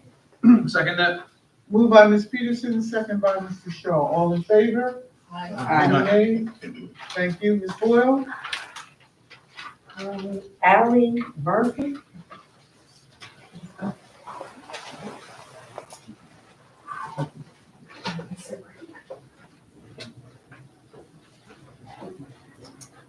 Hi, my name is Allie Murphy and I live at 4 Devonshire Court. I am a 5th grade student at School 6. I would like to tell you about my school's Chromebooks. I would like to know if my school can get new Chromebooks. I have to shut down my Chromebook at least 3 times a week to do my work. Sometimes when I'm doing iReady, my screen goes white and I have to turn it on. Well, thank you. I can answer that. Dr. Cosmo? So, is it Ally?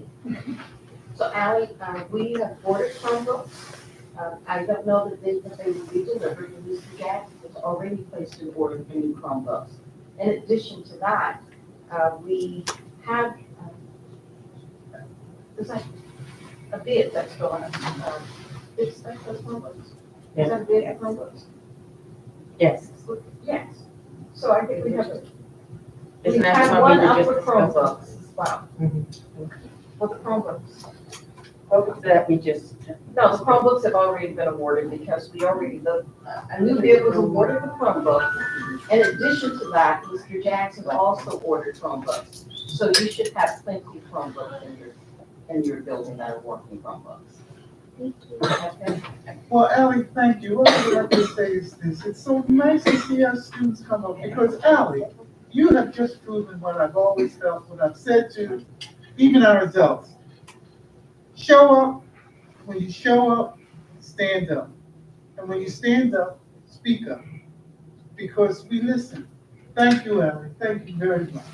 It just takes a while to get them done.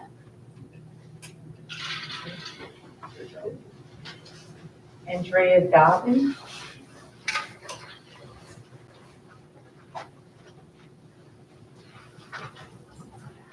My name is Andrea Dobbin.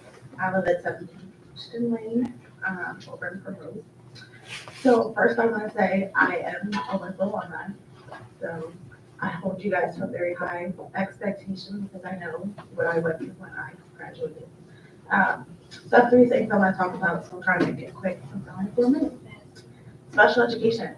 We have way too many violations right now. We do not have enough special education teachers. And I want to know what's the plan on getting more special education teachers to make sure that we are not having so many violations. And if we're having so many violations because we don't have enough teachers at the moment and we're not able to provide those services to all of our students, where are the funds going that are provided by the state for our special education services? So that's number 1. Number 2 is School 3's parking lots. I don't know how many of you have been in there during getting the kids in the morning and picking the kids up. We are on a major highway, major road. We do not have enough crosswalks that are actually painted. If you go to most other school districts who have schools on the main road, they usually have police out there helping get the cars in and out. We do not have that. We now have a police officer assigned to the Primrose Gate crosswalk because we don't have a crosswalk. Crossing guard, I'm sorry. So they're great when they do show up. Sometimes they can't show up because the police officers have other things that they need to get done. But we have another crossing guard that's in the front of the school. None of our lights work, showing the flashing lights that it should be 25 miles per hour and people are speeding through. In the parking lot, you have the crazy people in the morning that if they go 20 miles in the parking lot, that they're gonna get their kid to school on time and they're still late. And they're crossing in front where the bus lanes are. And I literally have to hold my child back so they do not get ran over by these crazy people thinking that they're gonna zoom right in and get their kid into school. So we need someone who's actually gonna stand out there, whether it's just in the morning, during the afternoon it's not as bad, but in the morning, they need to at least be out there 10 minutes after school is starting because they're all late and they're just running straight up, almost hitting people with their cars. And then my third thing was the climate culture survey. I work 12-hour shifts. And for me, if you send me a text from the school, like the principal, HSA, whoever for that school district, with the actual link, I will click it and I'll do the survey.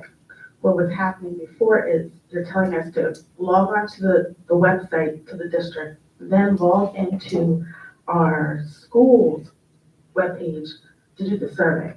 Well, by the time I get to the school's page, I have something else I have to do because I have a 7-year-old and I just got done working a 12-hour shift. So if you really want the parents to engage and take the survey, have each principal send the link specific to that school just to those parents so they can really click the link, boom, I'm there, I'm going to take it, and then I'm done. Or an email, whichever one, but I'm a text person. Everybody in my age range, text, Facebook, TikTok, Instagram, that's it. Going to different websites, I don't do that. Thank 4 you. minutes exactly.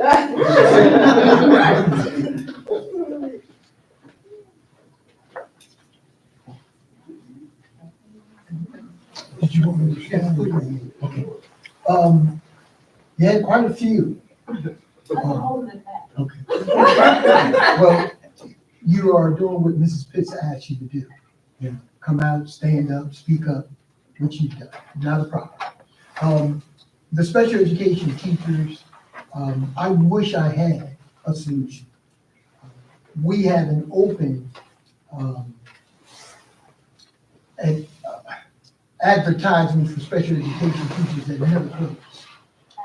Special education teachers are far and few between, not only here in Winslow Township, but across the state. I can vouch for that wholeheartedly. Yeah. Special education teachers are just not available, and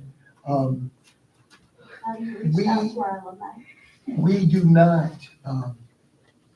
the cost of sending young people, let's say out of district, has increased to the point where there are no extra dollars. It's not like if you don't have a certain number of services available in the school that those monies are accumulated somewhere else.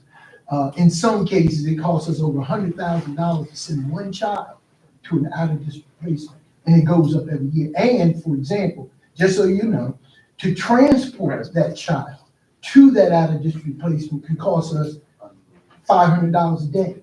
Can you imagine $500 a day in just 1 month, how much it costs? So there are no extra dollars. So it's not like we have cash reserved because of these services not being provided. But we're going to do the very best we can in meeting that need, and I wish I had an answer for that. But it's not because we're not trying to employ more teachers. Crossing guards, We would love to have crossing guards, but unfortunately, that street, I think is Sickleville Road, that street doesn't belong to the school district, even though we have a school located there. Only the township, and I'm not gonna throw the township under the bus because the township. Actually, county has been- road. Okay, whatever, whoever it belongs to. However, the township has been very responsive to us. They would have to get a police officer out there. They used to provide us with crossing guards and all those kinds of things. And I understand people driving up there without any respect for those individuals and our children crossing the street and things like that. What I'll do is have a conversation with the chief tomorrow and ask him not only to assist us in addressing that issue, but we need to get some more people out there. And the only way that's going to happen, it will have to be with a collaboration with our township police. If it means them contacting the county, then so be it. But it's pretty much out of our control. We'll ask them to write some tickets, Dr. Garcia. Yeah. And that would probably happen. That's my daughter's school too. 50 miles an hour. That's crazy. Yeah. If we would, 100%. The parking lot issues, I will ask Mrs. Floyd to send out a letter or whatever we can, or whenever we have a parent teacher situation, or create one just to talk about this issue. Because if the parents would cooperate, because they're the ones driving the cars within the parking lot itself. And the only way we're going to fix that is that the parents work with us. We don't want to wait until a child gets hit and now we want to take some action. Okay, then we need the parents to work with us. There was a really bad one at Camden County Tech. Students still hospitalized 3 weeks ago. It was really, really bad. We will do what we can, but this is an issue that can only be resolved if we work together. All right, so we will address that. As far as the culture and climate survey and the high-tech generation and all those kinds of good things, we'll do what we can do to make that situation more accessible the next time out. It appeared, now for me, it appeared to be very simple, but if you're saying even the way we had it set up, which was 2 clicks, click one to the school, click another, there's a survey. If you're saying to me that that was still not good enough and that we needed to do something different, then that's something we have to revisit, because I thought it was pretty accessible. But we'll look at it and see what we can do. All right?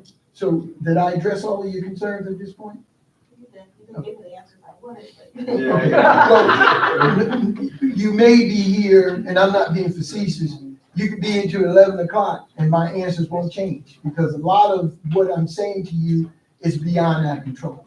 We'll do what we can, but if we had 10 special education teachers available today, we're hiring tomorrow. And that's pretty much where we are. But we're competing with every school district, not only in Camden County. I haven't been in one superintendent's meeting where we're all not fighting over the same teachers, trying to get teachers. It's just not happening. I don't know what the answer is, but I do want to say this in conclusion. The number of teachers available to school districts across the country has declined almost 50%. If you go to schools of education, you will find that the fewest number of young people going into professions, education is one of the lowest. They're just not there. As a matter of fact, the crisis that we're anticipating in the next 5 to 10 years will be horrendous for us, because we will not be able to fill all the positions because the teachers just aren't in the pipeline. I don't know what we're going to do or where we're going to go, but that's the reality. Another thing is we need to start treating our teachers better because it's a teacher's market. The teachers in our school district, and they're being treated all different kinds of ways, disrespected, whatever, they can put their resignation in today and be in another school district within 30 days. I mean, it's 60 days, Mr. Davis. And Mr. Davis holds them to that. Oh, yeah, and we do. But if you look at, and again, this is our reality. If you look at our board reports, the number of resignations that you see across the district and across the state has grown to the point where it's a teacher's market. They go into an environment, they don't like it, they give you resignation, and they'll get hired somewhere else. Special. Without question. And especially those teachers, like special ed, math, science, they can go anywhere they want. So we have to come up with some solutions. As mentioned, I think Mrs. Nieves mentioned about alternative routes and all the different things the state is putting in place to encourage more teachers to come in. We will not feel that impact for a long time. But again, I don't want to belabor the point, but it is an issue that is of serious concern, not only for us, but the state of education. We're going to be in big trouble down the road because we just cannot produce enough teachers across the board. And if I can make a comment, as Ms. Neves, I went to the one in September. There was northern school districts, and I look at them all, giving sign-in bonuses, significant sign-in bonuses for especially special education and the STEM field. And I also work at an institution, and I see our numbers are going down in terms of college of education. Yeah, and unfortunately, one of the things that the governor did not act on was removing the residency requirement for teachers. So that doesn't help them. So we're in this together. So, okay, so that's it. Thank you, Ms. Thompson. Thank you very much. Appreciate it. Cheyenne Rothmiller.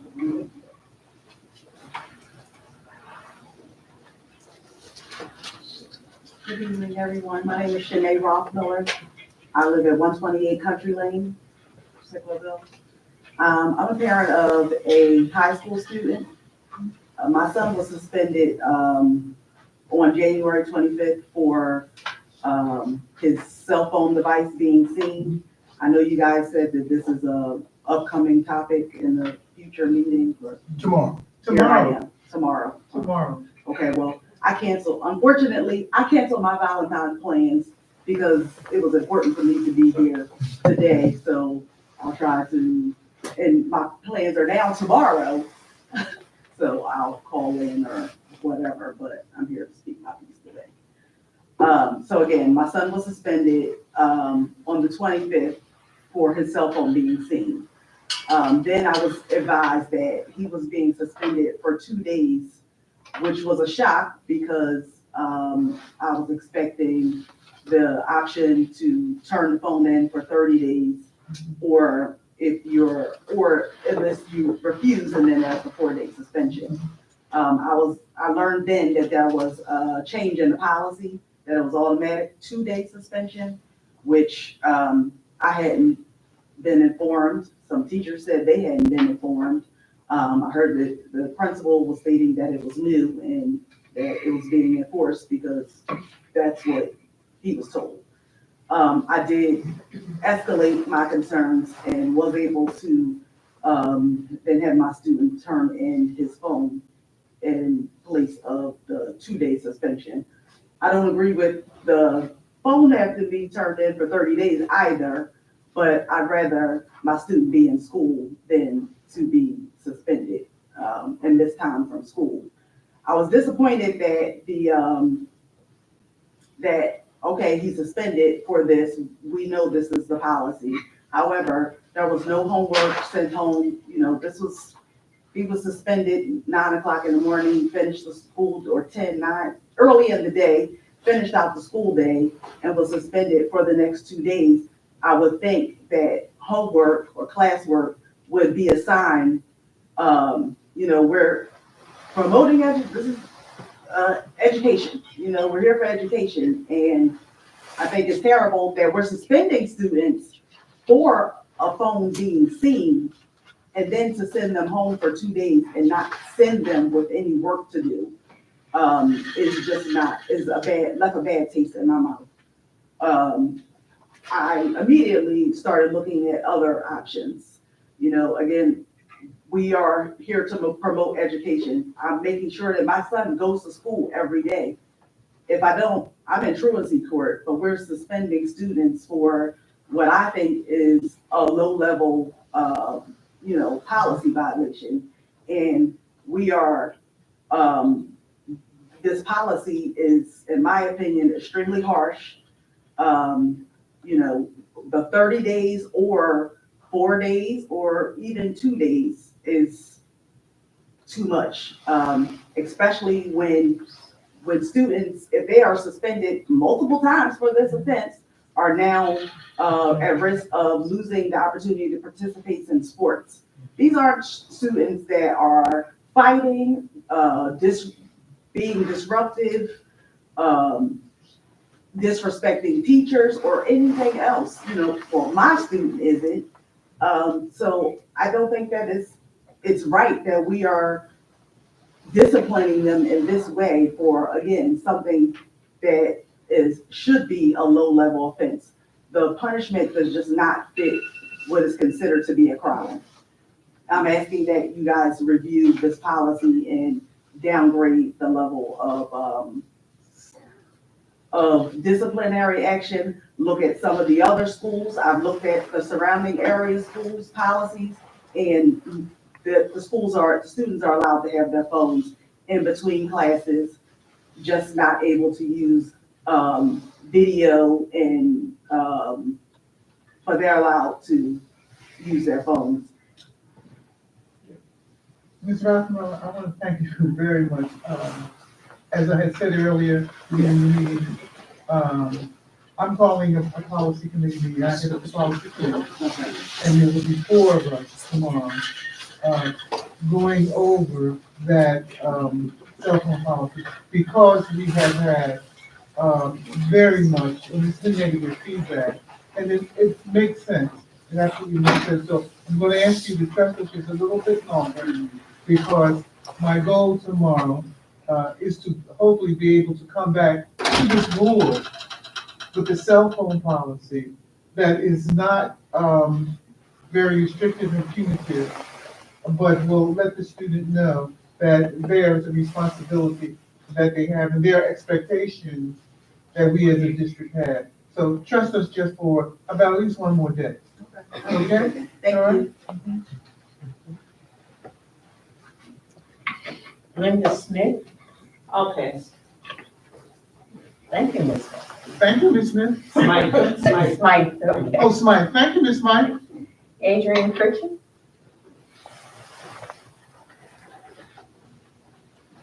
Good evening. My name is Adrian Pritchett. I live at 50 Roslyn Circle, Secretary.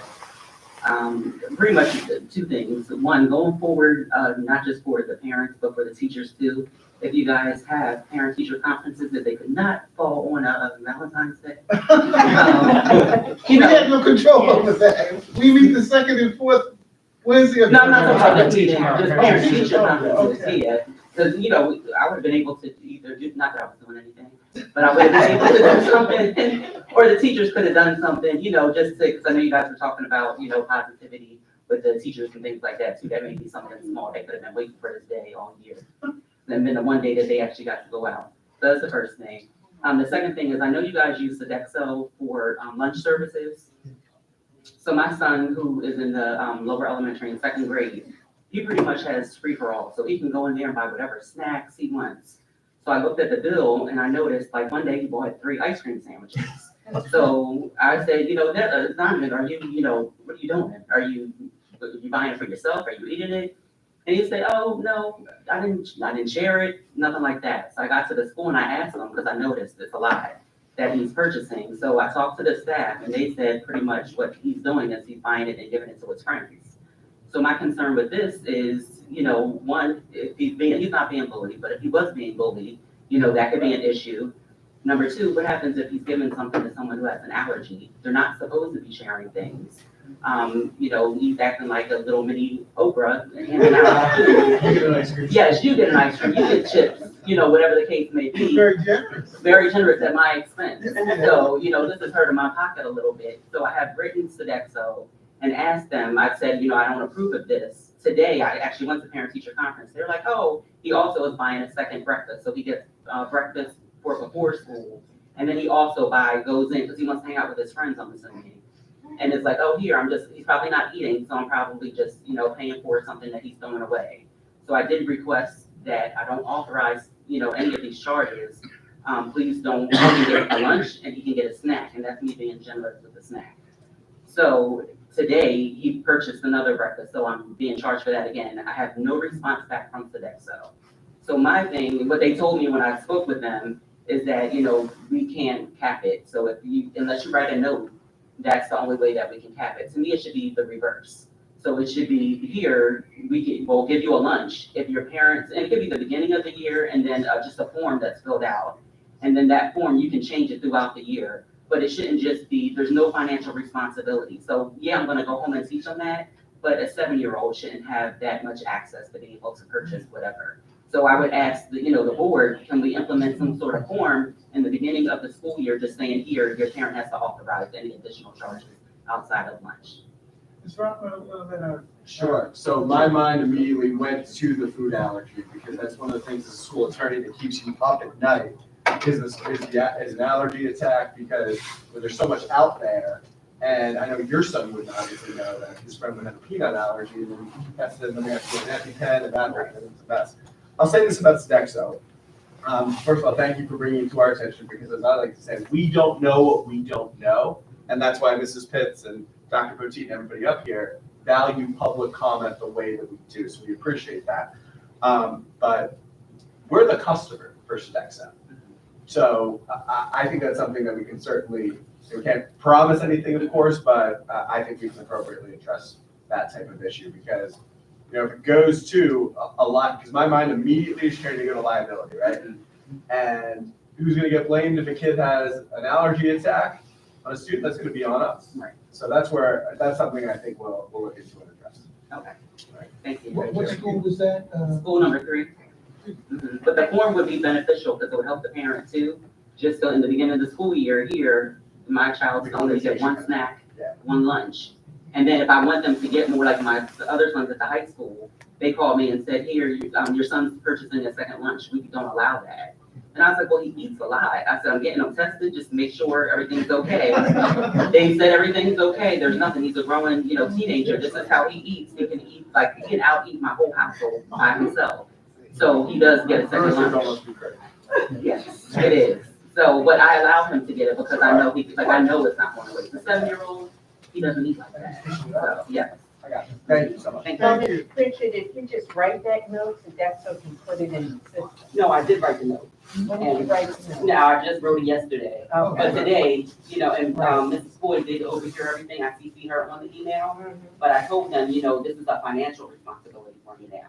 Right. So, I wanted it in writing and they even kind of fought me for that. They said, oh, just hand us the paper. I said, no, because if I need to take legal action, I want to make sure I'm covered too. Right. I know we're talking about, a few dollars, but all these dollars are adding up. So I want you guys to be responsible for it. Sodexo ain't us, so we're after them and not us. I understand. I hope it won't even get that far. Thank you so much. I'm not trying to go that route. Thank you, we appreciate it. Okay. Thank you. You're welcome.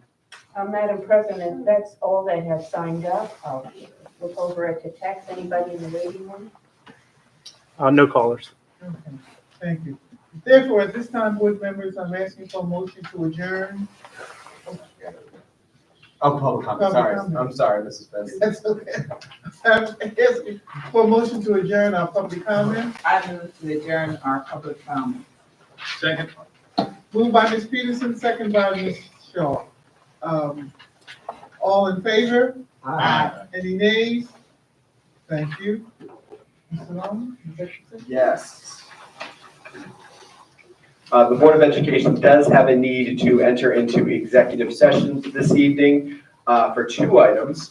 One item falls under category 1, and it is under the Anti-Bullying Bill of Rights Act, and the matter is an HIV appeal hearing. The second item is under category 8. It's a matter of personnel involving a bus driver's employment.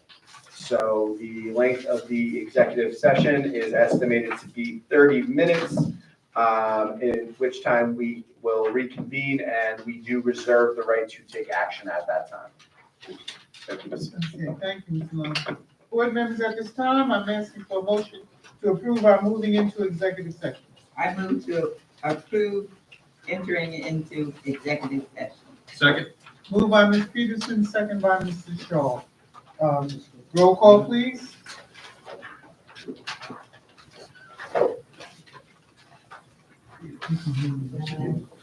Mr. Askew, Yes.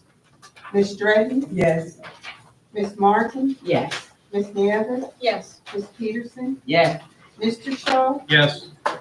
Mr. Thomas, Yes. and Ms. Pitts. Yes, Motion has carried. thank you, Ms. Ford. We are now presently going to move to, executive session.